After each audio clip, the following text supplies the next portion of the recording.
მოგესალმებით, ძვირფასო ტელემაყურებლებო. აი მიიწურა 2300 წელი. ეს გადაცემა ეთერში რომ გავა, ახალი წლის შემოგზარავამდე დარჩენილი იქნება სულ რაღაც 30 საათი. ამიტომ ნება მიბოძეთ წინასწარ მოგილოცოთ ახალი დამდეგი 2004 წელი.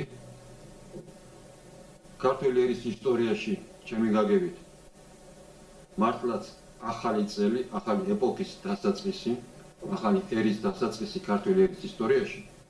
იმედი უნდა ვიქონიოთ, რომ მომავალი წელი და შემდგომი წლები უკეთესი იქნება, ვიდრე იყო 2003 და მისი წინა წლები.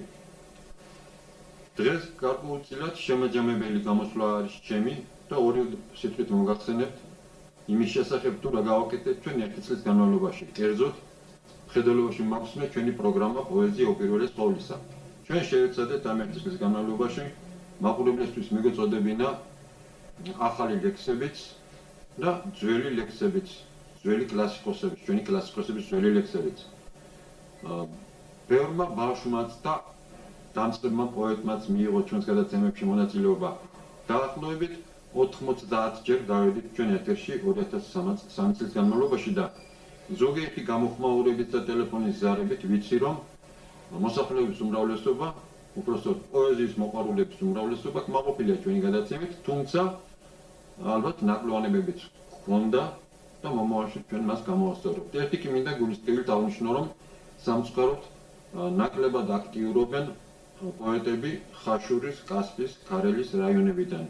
მე ერთხელ კიდევ ვთხოვ მათაც მიულოცავ დამდეგ ახალ წელზე უსურვებ წარმატებებს. დღეს კი თქვენს წინაშე წარმოდგებიან ის ადამიანები, ის პოეტები, ის ბავშვები, რომლებმაც 2003 წლის განმავლობაში გაგახარეს თქვენ პოეზიის ნიმუშებით. კარგად გრძანდებოდეთ, კიდევ ერთხელ გილოცავთ ახალ წელს.